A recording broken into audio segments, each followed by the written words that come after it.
Aldo, continuando con este programa, en este tema, lo que es democracia, vamos ahora a tocar este punto, ¿no? Lo que es democracia y dictadura. Había referido a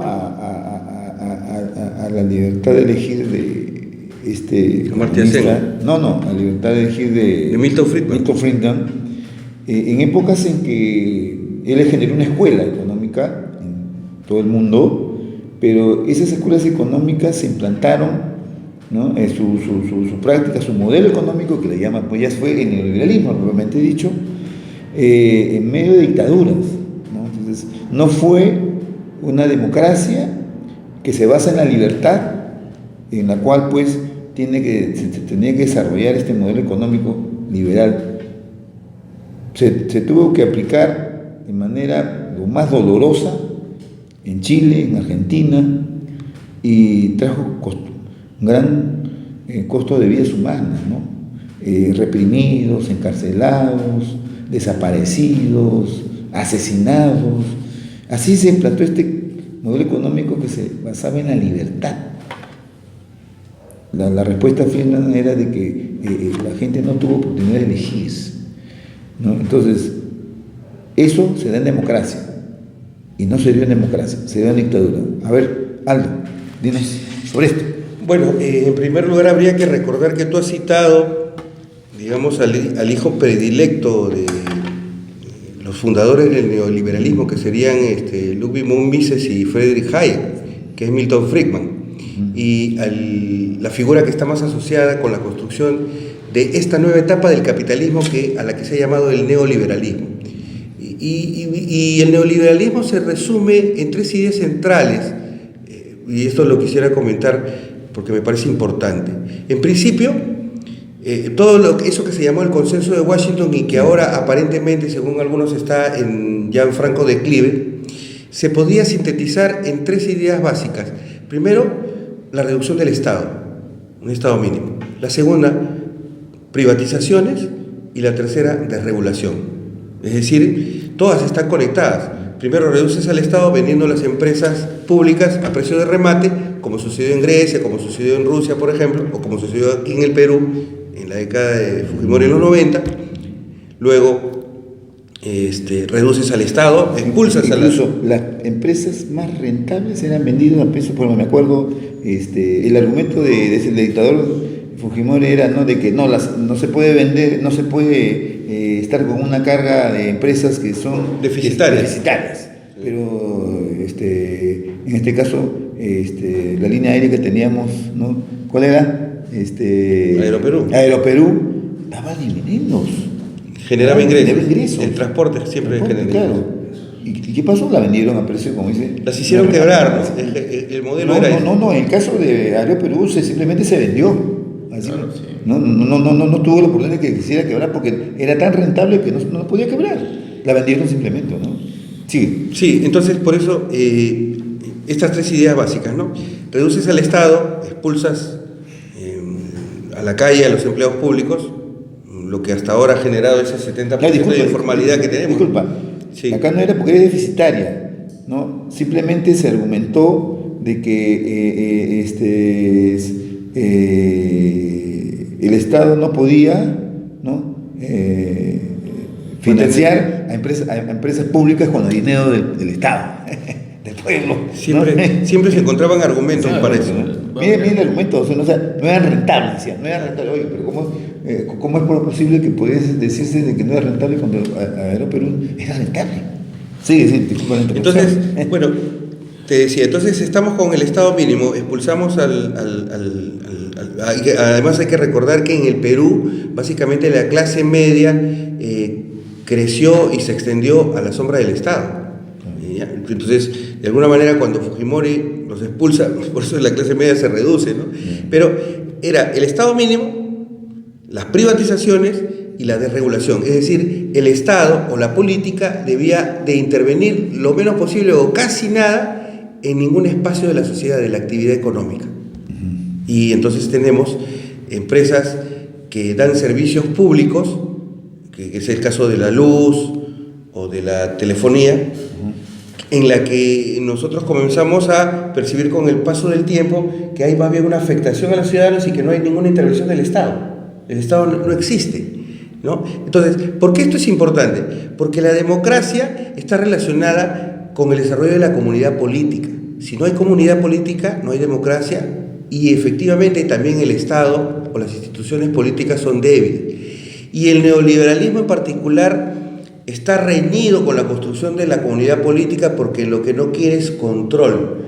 Si el Estado se fortalece, entonces el Estado controla la economía como debe ser para regular el mercado, porque el mercado es imperfecto, pero por lo tanto el modelo se quiebra, porque hay que recordar que para que el neoliberalismo funcione, efectivamente la política debe haber desaparecido totalmente. Y por eso hay un texto ya más reciente de un filósofo surcoreano llamado Byung-Chul Han, que se llama Psicopolítica, donde él plantea de que hoy en día nos estamos convirtiendo en una democracia de auditorios. Por eso esta es la democracia de las redes sociales.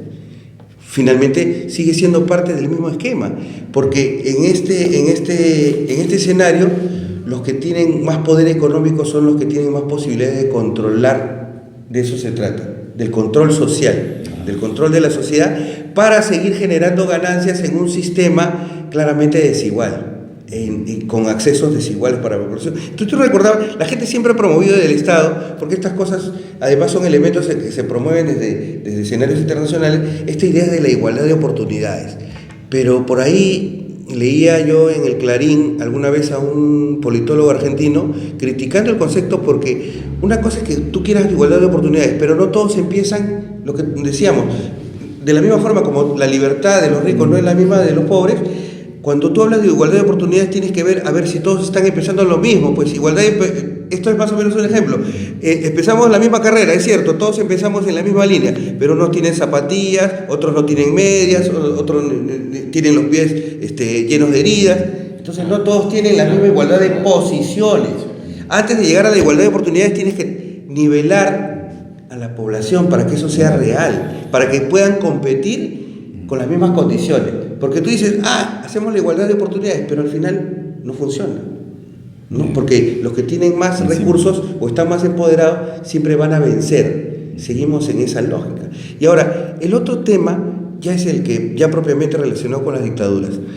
América Latina experimentó dictaduras sangrientas, terribles, ¿no es cierto? Entonces, ellos veían la democracia como, además, con ansiedad. Este politólogo argentino Guillermo O'Donnell, que falleció hace unos años atrás, desarrolló el concepto de los EVAs. ¿Qué eran los EVAs? Los estados burocráticos autoritarios. En América Latina, en la que en los 70s, de los 60s, se posicionaron en toda América Latina, en Brasil, en Argentina, en Chile, en Paraguay, estas dictaduras militares que construyeron estos estados burocráticos, pero autoritarios. La excepción en medio de esas dictaduras, pero que seguía siendo una dictadura, sería el gobierno de Velasco, la primera fase de nuestro gobierno militar, porque primero no había la represión que hubo, sangrienta, que podía haber en los extremos a los que llegó en Chile o en Argentina, pero era una dictadura básicamente que a la vez reivindicaba al indio, y creó una nueva figura, la idea del campesino. Entonces, ¿cómo es que esta cuestión? Pero reivindicaban las tesis aurorales del aprismo, ¿no? De ahí el actor de ese aprismo de aquella. El programa de reformas, en todo caso. Claro, del programa de reformas de esa época, ¿no es cierto? Pero que mucha de la gente que rodeaba a Velasco también, incluyendo Carlos Delgado, habían sido del entorno de ella de la Torre. Sí. ¿No? Imagínate. Entonces, y aquí veníamos con esta idea. Se supone que la democracia, sobre todo en el Perú, se convertía en un fundamento de cohesión social y en un factor de desarrollo. Es decir, la política tiene que integrar a la sociedad. En la dictadura militar estábamos divididos. Se supone que entramos a la democracia y los partidos que retornan a la democracia tienen la tarea de, a través del ejercicio democrático, cohesionar a la sociedad, consolidarla y además generar las condiciones para desarrollarla. ¿Qué pasó? No sucedió eso. 12 años después, un nuevo golpe. Fujimori. ¿No? Por eso, Sí. ¿hasta qué punto es, vamos a decir, son fallas de la democracia? Porque si están en los gobiernos, vamos a decir, dictatoriales, ¿por qué? Por una deficiencia que quizás se presenta en la parte de la democracia que se está ejerciendo. Vamos a decir, como cuando hablan lo de Velasco, también fue una cuestión que quizá no hubo tanto, vamos a decir, tantos, vamos a decir, muertos, heridos, porque quizá el pueblo a la finales quería un gobierno de ese tipo, ¿no? Que tenga mano dura, como también pasó en su momento también con Fujimori. Decían, no, pues queremos alguien que imponga que sea fuerte en sus decisiones, pero esa no es la salida, pues, ¿no? O sea, la salida aquí yo pienso que es la democracia. O sea, por más que sean gobiernos dictatoriales, pero ese es el... Ismael, Aldo, pero también la dictadura tuvo su techo, ¿no? Tuvo su desgaste cuando pues también, ¿no?, se vio de que generaba problemas económicos, ¿no? Mucho déficit, mucha hiperinflación, se dio inflación, no hiper, pero sí hubo inflación, de tal manera que pues generaba, ¿no?, las empresas que se volvieron empresas de propiedad social, cooperativas, ¿no?, tanto a nivel del campo, daban frutos, no producían, como debía ser, ¿no? Tuvo déficit alimentario, ¿no? Las empresas estatizadas sí generaban, ¿no?, pérdidas, porque hasta los ciertos cines se privatizaron, ¿no?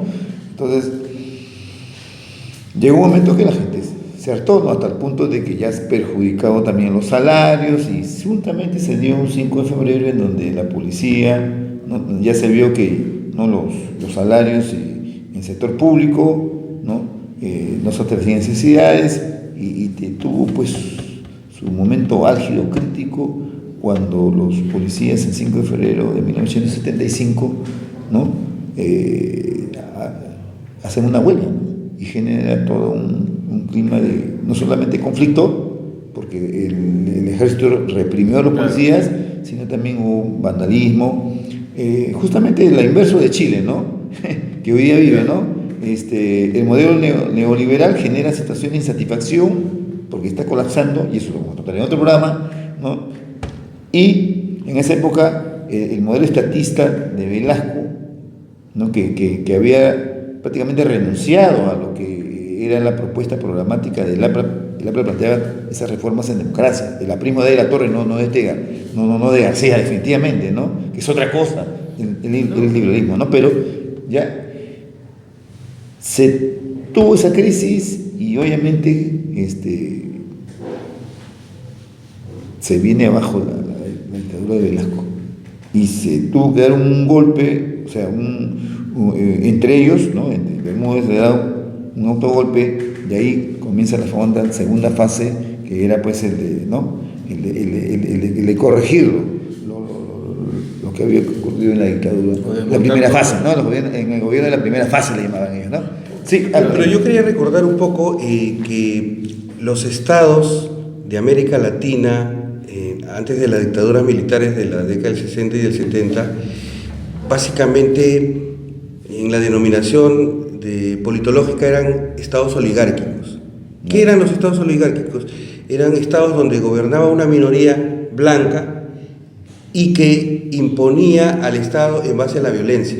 Entonces, cada vez que había un desorden social o había demasiada protesta, entonces llegaba un militar para cuadrar y ordenar nuevamente y controlar al Estado. Entonces, hay una característica central en Velasco, justamente a diferencia de sus pares latinoamericanos, que es la diferencia de sostener a la oligarquía.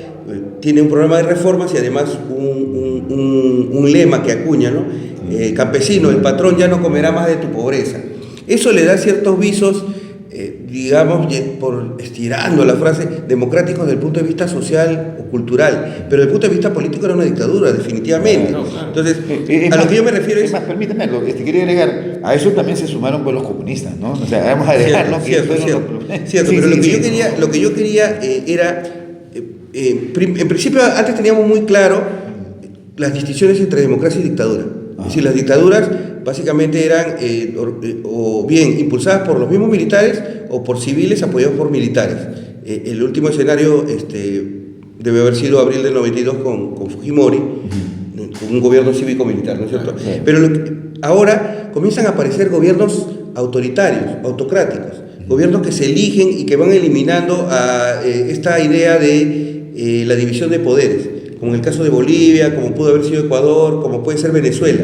Y entonces aquí en el Perú también, hoy en día como Vizcarra, y a eso es a lo que yo me refiero, que la gente ve con mayor atractivo este tipo de gobiernos que los llamadas democracias liberales que se han desgastado, porque están relacionadas definitivamente con lo que hemos conversado, con un tipo de sociedad específica que es la sociedad capitalista. Entonces, es imposible que una democracia de tipo funcional se desarrolle en una sociedad estrictamente capitalista. Eso más o menos. Ya, para concluir, Aldo, un momentito, para concluir esto, Aldo, a continuación vamos a tratar el tema la democracia en el Perú y la democracia en el Perú y el escenario futuro, ¿ya? Y ahí vamos a traer, te pedimos que hagas un esfuerzo de concluir esta parte y luego continuamos, estimados amigos. Sí, Audio Jungle.